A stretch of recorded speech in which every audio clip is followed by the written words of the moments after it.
তিৱা ৰাজপৰিয়ালৰ ২২ বছৰীয়া সদস্য মাধুৰ্য কোঁৱৰৰ আত্মহত্যাৰ লগত নাম সাঙুৰ খাইছিল তিৱা ছাত্ৰনেতা অনুপ দৰফাং ওৰফে অনুপ পাটৰ। মাধুৰ্য কোঁৱৰৰ পৰিয়ালৰ অভিযোগ অনুসৰি অনুপ পাটৰে বিভিন্ন চলাহী কথাৰ লগতে বিভিন্ন কামৰ প্ৰলোভনেৰে মাধুৰ্য কোঁৱৰৰ নামত বেংকৰ লগতে ব্যক্তিগত খণ্ডৰ বিত্তীয় প্ৰতিষ্ঠানৰ পৰা ফাইনেন্সত গাড়ী ক্ৰয় কৰি সেই গাড়ীসমূহ তিৱা ছাত্ৰনেতা অনুপ পাটৰে কৌশলেৰে অন্য লোকক বিক্ৰী কৰি পৰৱৰ্তী সময়ত বেংকৰ ঋণ পৰিশোধ নকৰাত বেংকৰ বাৰম্বাৰ হেঁচাত পৰি ২২ বছৰীয়া মাধুৰ্য কোঁৱৰে আত্মহত্যাৰ পথ বাছি ল'লে। অন্যহাতে তিৱা ছাত্ৰনেতা অনুপ পাটৰ বিৰুদ্ধে এনেদৰে বিভিন্ন যুৱকৰ নামত জালিয়াতিৰে বাহন ক্ৰয় কৰি সেই বাহনসমূহ বিক্ৰী কৰি বহু যুৱকক প্ৰতাৰণা কৰাৰ অভিযোগ উত্থাপন কৰাৰ লগতে দোষীক কঠোৰ শাস্তি প্ৰদানৰ দাবী জনাই সদৌ তিৱা ছাত্ৰ সন্থাৰ বিষয়ববীয়াই। এজন যুৱক যিজন যুৱক সদৌ তিৱা ছাত্ৰ সন্থাৰ চেনিয়াম মালাঙৰ লগত একেলগে কাম কৰিছিলে, তেওঁৰ নাম হ'ল দীপাংকৰ পাটৰ। তেওঁৰ নামত ৩খন গাড়ী লৈছে। যিজন আমাৰ এই অনুপ দাৰফাং অনুপ পাটৰ, তেওঁ ৩খন দীপাংকৰ পাটৰ নামত গাড়ী ল'লে। এখন হ'ল বলেৰো পিকআপ, আৰু এখন হ'ল আপোনাৰ K10 এল্টো K10, আৰু এখন স্কুটি। ইতিমধ্যে তেওঁ আমাক অভিযোগ দিছে যে তেওঁ মানে যিটো ন্যায় পাব লাগে তেওঁ ন্যায়ৰ বাবে আমাক আবেদন কৰিছে, আমাক জনাইছে তেওঁ লিষ্ট।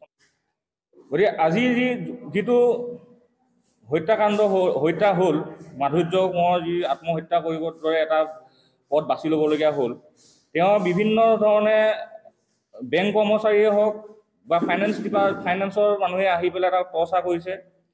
সেই টৰ্চাৰ কৰাৰ বিনিময়ত যেতিয়া টকা পইচা দিবলৈ পোৱা নাই, টকা পইচা দিবলৈ নোৱাৰাৰ সময়ত হেৰি লৈ পেলাই তেওঁ এটা আত্মহত্যাৰ দৰে এটা পথ বাছি ল'বলগীয়া কাৰণে বাধ্য হ'ল।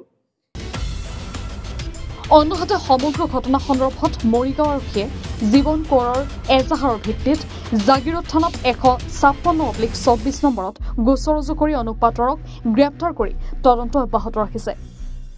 ব্যক্তি তেওঁ 10 তাৰিখে আত্মহত্যা কৰিছিলে আৰু তাৰ ভিত্তিত জীৱন কোঁৱৰ তেখেতৰ খুৰা তেখেতে এখন এজাহাৰ দিছিলে যে অনুপ পাটৰ নামৰ এজন ব্যক্তি তেওঁ মাধুৰ্য কোঁৱৰৰ বিভিন্ন নথি পত্ৰ লৈ পেলাই বেংকৰ জৰিয়তে গাড়ী লৈছিলে, আৰু সেই গাড়ীবিলাকৰ নামত যেতিয়া কিস্তি পৰিশোধ কৰিব লাগে সেই কিস্তিবোৰ পৰিশোধ কৰিব পৰা নাছিলে।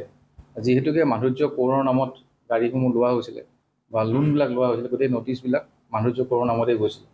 কিন্তু পিছত যেতিয়া লোনবিলাক দিব পৰা কিস্তিবিলাক যেতিয়া দিব পৰা নাছিলে, নথৰণে মানসিক হাৰাশাস্তি হোৱা বুলি আমাক যিখন এজাহাৰ দাখিল কৰিছে জীৱন কোঁৱৰে, আৰু সেই মানসিক হাৰাশাস্তিৰ পৰিপ্ৰেক্ষিততে আত্মহত্যা কৰা বুলি কৈছে।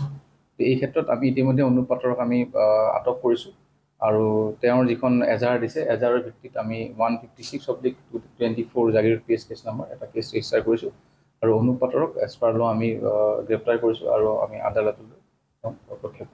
অনুপ পাটৰ বিৰুদ্ধে এনেকুৱা অভিযোগ আছে বুলি গম পোৱা গৈছে, আৰু কোনোবা এনেকুৱা এজাহাৰ বা এনেকুৱা কিবা এতিয়ালৈকে আমাৰ যিখিনি প্ৰাৰম্ভিক যিখিনি তদন্তত এইখিনি বিভিন্ন তথ্য পাতি আমি সংগ্ৰহ কৰি আছোঁ।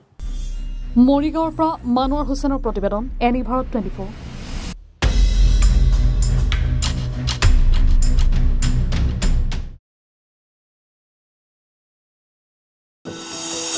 এনি ভাৰত 24ৰ প্ৰথম প্ৰয়াস জুবিন গাৰ্গৰ গীতৰ প্ৰতিযোগিতা। জুবিনৰ গানে কি আনে।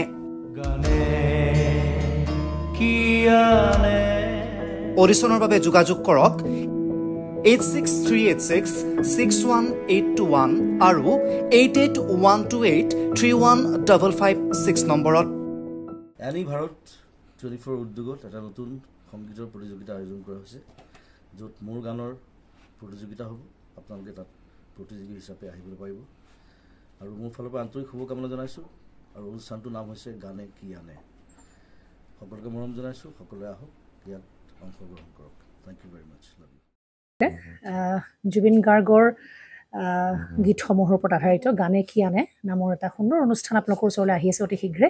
অহা 15 আগষ্টৰ পৰা ধেমাজিৰ পৰা প্ৰথম অডিশ্যন আৰম্ভ হ'ব, আৰু সেই অডিশ্যনৰ যোগেদি বিভিন্ন কণ্ঠশিল্পীসকলে যিসকলে এই অনুষ্ঠানত যোগদান কৰিব বিচাৰে তেওঁলোকে এই অডিশ্যনৰ যোগেদি আগবাঢ়ি আহক। আৰু জুবিন গাৰ্গৰ বহুত ভাল লগা গান আমি সদায় শুনি আহোঁ, আৰু আপোনালোকৰ যদি ভাল লগা গান থাকে জুবিন গাৰ্গৰ আপোনালোকে গাই ভাল পায় তেন্তে অডিশ্যনত যোগদান কৰক মোৰ ফালৰ পৰা আন্তৰিক শুভকামনা থাকিল এই সম্পূৰ্ণ অনুষ্ঠানটোলৈ ধন্যবাদ